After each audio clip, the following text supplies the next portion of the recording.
पहला तो है कि दिल्ली में मैं जगह जगह घूम रहा हूँ। दिल्ली के लोगों ने दिल्ली के लोगों के लिए हमने बिजली फ्री कर दी, पानी फ्री कर दिया। 200 यूनिट तक बिजली फ्री है, 200 से 400 यूनिट तक बिजली हाफ रेट है, 20,000 लीटर पानी हर महीने फ्री है। लेकिन दुख की बात है कि दिल्ली में रहने वाले किराएदारों को फ्री बिजली और फ्री पानी का बेनिफिट नहीं मिलता। उसके अलग अलग कारण अलग अलग जगह हो सकते हैं, लेकिन जो भी कारण हो, किराएदार भी दिल्ली के रहने वाले हैं, उनको भी फ्री बिजली और फ्री पानी का बेनिफिट मिलना चाहिए। मैं जहाँ भी जाता हूँ तो किराएदार मेरे को घेर लेते हैं, कहते हैं जी आपके अच्छे स्कूल हैं, उसका बेनिफिट हमें मिल रहा है, मोहल्ला क्लिनिक का मिल रहा है, अस्पतालों का मिल रहा है, फ्री बस सेवा का मिल रहा है, फ्री तीर्थ यात्रा का मिल रहा है, लेकिन आपके फ्री बिजली और पानी का बेनिफिट हमें नहीं मिल रहा। तो मैं आज ये ऐलान करना चाहता हूँ कि चुनाव के बाद, हमारी सरकार बनने के बाद, हम ऐसी योजना लेके आएंगे और ऐसा वो बनाएंगे, सिस्टम बनाएंगे जिससे किराएदारों को भी फ्री बिजली और फ्री पानी का बेनिफिट मिलना चालू हो। तो मैं सभी किराएदारों को बधाई देना चाहता हूँ। ये बहुत बड़ा कदम होगा। दिल्ली में अधिकतर पूर्वांचल के किराएदार आते हैं, पूर्वांचल से लोग आते हैं जो किराए पे रहते हैं और बहुत गरीब होते हैं। मैंने देखा है एक एक बिल्डिंग में 100-100 लोग भी रह रहे हैं, और इतने गरीबी की हालत में और इतने उसमें जब उनको सब्सिडी का और सरकार के बेनिफिट का नहीं मिलता तो उनको बड़ी तकलीफ होती है, फाइनेंशियली उनको बड़ी दिक्कत होती है।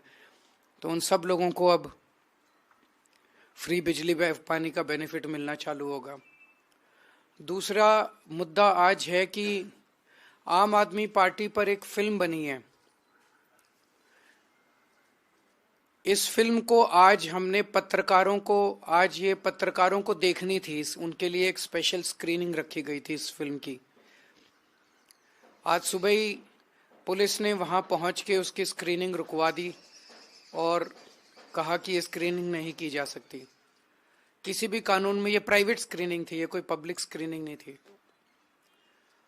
किसी भी कानून के तहत ये अलाउड नहीं है कि पुलिस इस तरह से कोई फिल्म की स्क्रीन। ये कोई इलेक्शन का कैंपेन नहीं था, वहाँ कोई इलेक्शन का झंडा नहीं था, वहाँ कोई इलेक्शन की स्पीच नहीं थी, वहाँ कोई इलेक्शन के किसी पार्टी के लिए वोट नहीं था, इलेक्शन का प्रचार नहीं था, किसी पार्टी के लिए वोट नहीं मांगा जा रहा था, किसी पार्टी के खिलाफ नहीं बोला जा रहा था।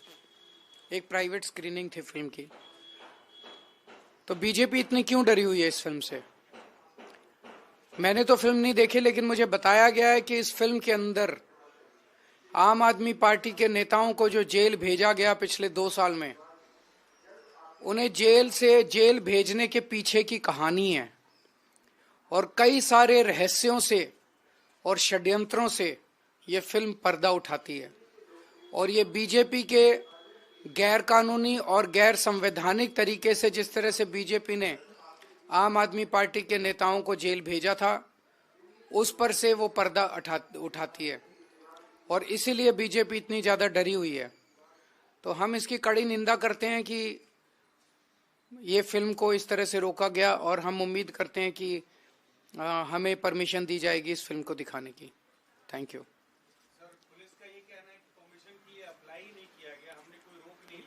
किससे लेनी होती है परमिशन? कहाँ लिखा है? ये तो इलेक्शन का इवेंट ही नहीं है। पुलिस को बहुत समझाया गया, इसका इलेक्शन से कोई लेना देना नहीं है। वहां कोई इलेक्शन, कोई पार्टी का झंडा नहीं है, कोई प्रचार नहीं है, कोई वोट नहीं मांग रहे, किसी तरह का कोई इलेक्शन इवेंट नहीं है।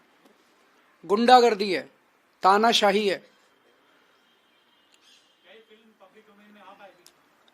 मैं उम्मीद करता हूं आनी चाहिए, सबको देखनी चाहिए। बीजेपी के कुकर्मों का सबको पता चलना चाहिए। मैं ये जानना चाहता हूं, मोदी जी पे एक फिल्म बनी थी, विवेक अग्निहोत्री ने पिछली बार बनाई थी, उसकी जितने सिनेमा हॉल्स में देश में स्क्रीनिंग हुई थी, उसमें क्या इलेक्शन कमीशन से परमिशन ली गई थी? क्या उनकी हर हॉल में स्क्रीनिंग के पहले इलेक्शन कमीशन से परमिशन ली गई थी?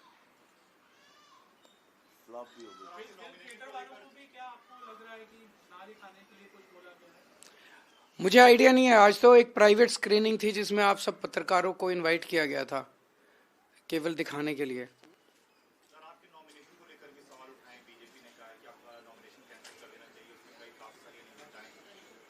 मैं समझता हूँ कि सारा ठीक है, वो बीजेपी तो पूरी कोशिश कर रही है।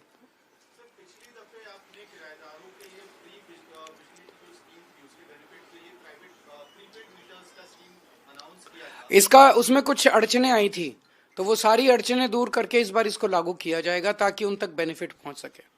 Thank you.